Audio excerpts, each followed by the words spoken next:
Welcome to the Kayak Bass Connection podcast. So I'm your host, Jared, back for another edition. We are proud to be the official podcast of the Southern Illinois Kayak Club Bass Tournament Trail. So I've made no secret that I first started this podcast for two reasons. Number one, I wanted to learn from the winners that were beating me during these tournaments on how they were winning. And secondly, just to get to know people more that are in the Southern Illinois Kayak Club and just kind of in the kayak community, a kayak fishing community at large. So I've done a good job at getting to know more people. The social aspect of the podcast is one of the things I've enjoyed the most.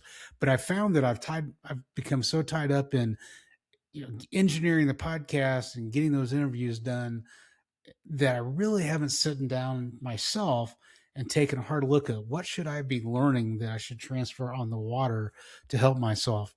So I really struggled in the 2025 season, and I know that in 2026 I want to take some positive steps to make sure that my performance is better. So I decided, you know what, I need to take a step back before we move forward in the new year, and take a step back by looking at those interviews that I've done, kind of summarizing, these are the lessons that I should be putting on the water to myself. So I thought I'd just do a podcast on this topic and bring those to the audience as well. We've been very open about all different techniques and everything else on this podcast. Is not about holding fishing secrets. It's about making everybody better. So here's what I did. And I made myself a little list. I like to journal, I like to make notes to myself. I said, what do I want to know out of all of these interviews we've done? There was 17 different tournaments that we've interviewed, usually first, second, and third place after the tournament. So in 17 different tournaments since July of 2023, what do I really want to know, summarize from all these winning anglers? And here's what I came up with is that I wanted to know who the most dominant anglers were. I wanted to know why they were the most dominant anglers during that time period, as well as, hey, what baits were they using? What was the most popular baits that these winning anglers are using? And you know what? I also just wanted to know a little bit about the mental game, because that's something that does fascinate me. And what about the community portion of the Southern Illinois Kayak Club? I know that has been a big emphasis by our former director, Josh Lincoln, is to make sure we have a good community around the kayak club, and everybody treats each other with respect and friendship. So, hey, I asked, what can I get out of all of these podcasts? So instead of sitting down and watching them all again, I use an artificial intelligence tool, and I asked those questions. And asked it to produce a video summary for me. So a video shows me in a short story, what can we learn from 17 different tournaments from the first, second, and third place finishers. So the video that got produced is really entertaining. I think you're going to enjoy it. Especially the graphics in it. The facts that are in the video are 99% true. I think that you'll find out that if you watch it, you'll get a good laugh at some of the video as well. So tell me how you enjoyed the video, and leave some comments below and tell me what you took away from this summary. All right, let's get right into it. Today, we're prying open the tackle box and the playbook of some truly elite kayak bass anglers. We're going to break down the tools, the strategies, and, the mindset that really separates the winners from everyone else. We're going to find out what it actually takes to get that win. And this is where it all starts. It's that raw, unfiltered, pure emotion of hitting a personal best. You're hearing Susie Rolla right in the moment she realizes she's just broken the 100-inch barrier at Cedar Lake. That is pure adrenaline, and it's what drives every single angler in this sport. And this is the number that did it. In these tournaments, it's not about weight. It's all about the total length of your 5 biggest fish. And let me tell you, breaking that 100-inch mark, that's like the Holy Grail. It's only been done twice in this club's entire history. So yeah, this isn't just a weekend hobby. This is a seriously high-stakes game. So that really gets us to the big question, right? When you have a whole club full of seriously skilled anglers, what's the actual difference maker? Is it the gear? Is it some secret strategy? Is it all in their head? Or is it something else completely? Well, we're about to break it all down, piece by piece. Okay, first things first, let's talk about the arsenal. We dug through a ton of tournament recaps and interviews to figure out what the winners are actually throwing, and it turns out it's really less about finding one single magic lure and a lot more about mastering the right tool for the right job. And you know what? The data couldn't be clear.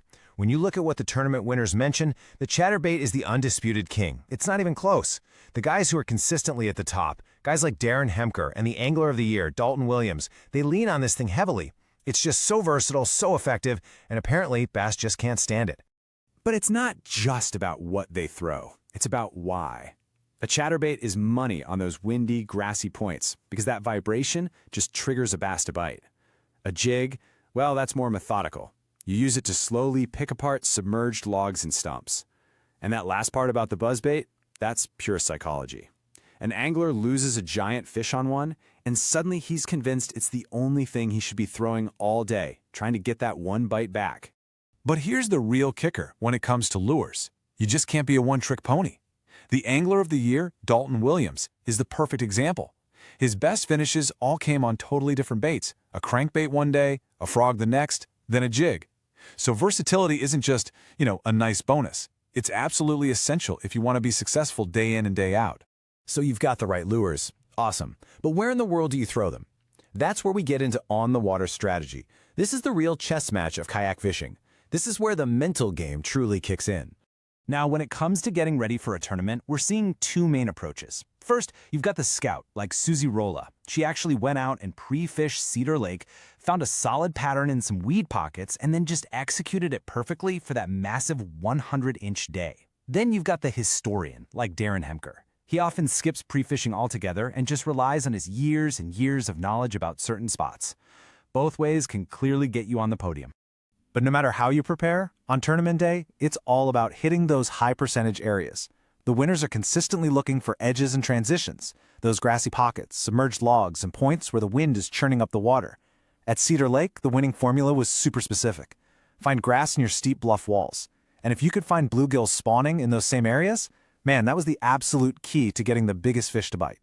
You can have the perfect lure and the perfect game plan, but these tournaments, they are long, grueling days. How you handle the pressure, how you deal with those inevitable slow periods, that's often what separates first place from 10th. So, what happens when your plan just falls apart? Well, the pros have a playbook for that too. First, you have to admit that you're in a slump. Then you intentionally slow everything down. And you switch to a bait, any bait that you have absolute 100% confidence in, even if it's just to get one small bite. After that, it's all about fishing the moment, not dwelling on a slow morning. Dalton Williams is the poster child for this mid-tournament reset. He admits he often has a slow start, trying to force a power fishing bite, but the real key to his Angler of the Year season was knowing when to say, okay, this isn't working, and having the guts to slow way down, switch to a finesse approach, and completely salvage his day. And I mean, you have to fish until the absolute final second. Case in point, the cutoff is 2:30 p.m. One angler makes a last-ditch cast at 2:28. He hooks a fish at 2:29, lands it, and gets it submitted right before the deadline. That one single fish changed the entire outcome of the tournament. It is never, ever over until it's over. Now, the final piece of this puzzle might just be the most surprising one. You think the sport is super solitary, right? Just you in a kayak. But the community around it is absolutely vital. It's this wild mix of fierce rivalry and real, genuine friendship. You can just hear it in the way they talk about each other. Here, one angler is trying to wrap his head around the frustrating genius of Darren Hemker. He's convinced Darren has some secret he doesn't even know he has. It's this perfect blend of respect, admiration, and just this burning desire to figure the guy out. And then, of course, you've got the trash talk. This is Dalton Williams, the Angler of the Year, just giving Darren Hemker, who's always in contention, a hard time. This constant back and forth, this good-natured roasting, that's basically the language of their friendship. But underneath all that competition is this really deep level of support. I mean, during team events, they're on the phone with each other, sharing what's working. They'll give tips or even baits to someone who's struggling mid-tournament. And get this, when Susie Rolla lost her truck keys on some remote road after a long day, the entire club just stopped everything and searched with flashlights until those keys were found. And honestly, nothing captures the spirit of this group better than this one story. After a grueling day on the water, what do? They have an impromptu, super intense casting competition in the Airbnb parking lot. It's ridiculous, it's over the top, and it ends with a fishing reel literally exploding. That is the perfect snapshot. Competitive to the absolute core, but never, ever forgetting to have fun with. So after digging through all of this, the lures, the plans, the mindset, what's the big secret? What's the ultimate takeaway from the playbook of these pros?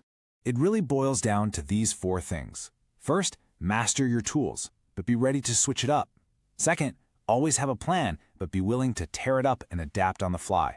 Third, you've got to have a resilient mindset that lets you bounce back from a slump and fish hard to the very end. And finally, lean into the community. The friendly rivalries and the genuine support will just push you to be better. And hey, for anybody out there thinking about getting into this piece of advice from an angler named Nick is so important. Don't get freaked out by all the fancy, expensive kayaks you see. I mean, one guy got a 3rd-place finish fishing from a simple paddleboard. The gear doesn't make the angler. The fundamentals do. And really, in the end, that's the answer. There is no secret lure. There's no magic spot. There's only preparation, there's persistence, and there's the belief that your very next cast, well, that could be the one that changes everything.